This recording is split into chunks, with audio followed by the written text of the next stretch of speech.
বলেছিলাম না, এই এখন দেখো এইগুলো তো ছিল না, এগুলো এখন বাজার থেকে আনালাম। এই গাজর, এই লেবু, এই লেবুগুলো একটু ছোটো সাইজ হয়ে গেছে, একটু বড় হলে ভালো হতো।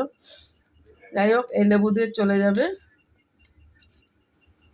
আর এই যে কেটে রেখেছিলাম না গাজর, গাজরটা সে বেশি ছিল না বলে আনালাম গাজরটা। এর মধ্যে আরও গাজর আর লেবু পড়বে। আর এই যে মশলা করছি এখন, দেখো এর মধ্যে অনেক রকমের মশলা আছে। তোমার মৌরি আছে, জোয়ান আছে, মেথি আছে, কালি জিরে আছে, আর গোটা জিরে আছে, আর তোমার লাল সর্ষে, লাল সর্ষেটা দেওয়া হয়নি, দেখি খুঁজে দেখি কোথায় আছে, যদি থাকে তো লাল সর্ষেগুলো দেবো। পিলা সর্ষে দিয়েছি। এসব সব একসাথে ভাজছি এখন।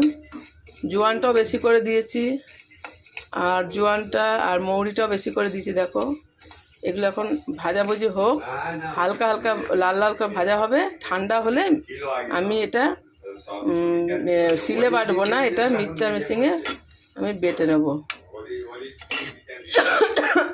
মিক্সচার ঠান্ডা হোক, তারপরে সর্ষের তেল এনেছি। সর্ষের তেলটাকে ভালো করে গরম করে, এবার সর্ষের তেলটা গরম হয়ে গেলে, ঠান্ডা হয়ে গেলে, তারপর রাত্রিবেলা আমি এটাকে করব। এখন করব না, এখন তেলটাকে গরম করে ঠান্ডা করতে দেবো।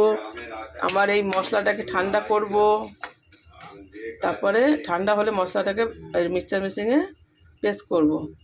তারপরে আচারটাকে একটু রাত হবে বানাতে বানাতে। আবার রান্না করছি, ঘরের রান্না আছে। হয়ে গেছে, এবার ঠান্ডা হোক। দেখো এখন এবার এগুলো কাটি। এগুলো আমি রাত্রিবেলায় বসে করব। রাত্রিবেলা তো ঘুমাই না, রাত্রিবেলায় করব। এখন তেলটা আর এই মশলাটা করে রেখে দিই, ঠান্ডা হোক, কিছুটা এগিয়ে যাবে কাজটা। আজকের মধ্যে হয়ে যাবে আচারটা, বয়ামে রেখে দেবো। কালকে করবো জেলির আচারটা, আজকে করবো ভেবেছিলাম। আজকে শরীরটা ভালো লাগছে না, এখনও শরীরটা ভালো লাগছে না। দেখো না কথাগুলো পাল্টিয়ে যাচ্ছে, কি বলছি। এর মধ্যে অনেক রকমের মশলা আছে, অনেক রকমের। এটা বাজারে কিনতে পাওয়া যায়, কিন্তু আমি নিজের হাতে বানাচ্ছি মশলাটা। এর মধ্যে 6 রকমের মশলা আছে। এর মধ্যে মানে লাল কালারের সর্ষেটা দেওয়া হয়নি, এটা খুঁজতে হবে কোথায় আছে। আমি হলুদ সর্ষেটাই ইউজ করি, লালটা এনেছি, দেখি কোথায় আছে, ওটাও দিতে হবে। জোয়ান, মৌরি, কালি জিরে, মেথি, আর হচ্ছে কী আছে, হ্যাঁ দিয়েছি এসব